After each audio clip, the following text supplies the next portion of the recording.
గురుగారు, కుంభరాశి వారికి ఎలా ఉంది? కుంభరాశి వారికి 2 గ్రహాలు అనుకూలిస్తున్నాయమ్మ. దశమంలో చంద్రుడు, జన్మ శుక్రుడు. ఏకాగ్రతతో పనులు ప్రారంభించండి. లక్ష్మీ కటాక్షం అనుకూలంగా ఉంటుంది. జన్మ శుక్రబలం సంపదలను సూచిస్తుంది. మనోబలంతో ముందుకు సాగితే ఎటువంటి సమస్య ఎదురు కాదు.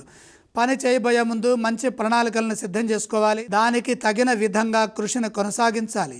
పనులు మొదలుపెట్టిన తర్వాత ఎటువంటి మార్పులు చేయవద్దు. పనులు వాయిదా వేయవద్దు. విఘ్నాలకు అతీతంగా విజ్ఞానపూర్వకంగా ముందుకు సాగండి. ప్రతి పనిని 1-2 సార్లు పునఃసమీక్ష చేయండి. శాంతంగా పనిచేస్తే ఉద్యోగంలో ఆటంకాలు తొలగుతాయి. ఒక మెట్టు దిగైన కార్యసాధన కోసం ప్రయత్నం చేయండి. అధికారుల నుండి ఒత్తిడి గోచరిస్తోంది కాబట్టి సకాలంలో మీరు మీ కర్తవ్యాలను శ్రద్ధగా పూర్తి చేయండి. ఆత్మీయుల సూచనలతో తప్పనిసరిగా మీకు మేలు చేకూరుతుంది. ముఖ్య కార్యక్రమాల్లో సాంకేతిక లోపాలు లేకుండా శాంతంగా కార్యాలను సాధించండి. వ్యాపారంలో మిశ్రమ ఫలితాలు గోచరిస్తున్నాయి కాబట్టి ఇతరులపై ఆధారపడకుండా స్వయంగా నిదానంగానైనా సరే మంచి సాధించే విధంగా కృషి చేయండి. వ్యాపారంలో మిశ్రమ ఫలితాలు గోచరిస్తున్నాయి. ఇతరులపై ఆధారపడకుండా స్వయంగా వ్యాపారం చేయండి. మంచి లాభాలు కలుగుతాయి.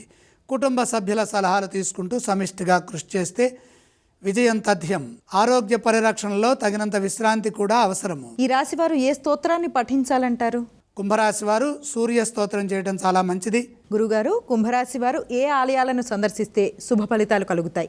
నవగ్రహాలని దర్శించండి. గురుగారు, కుంభరాశి వారు ఏవేవి దానం చేయాలంటారు? నవధాన్యం అగ్నికి అర్పించండి.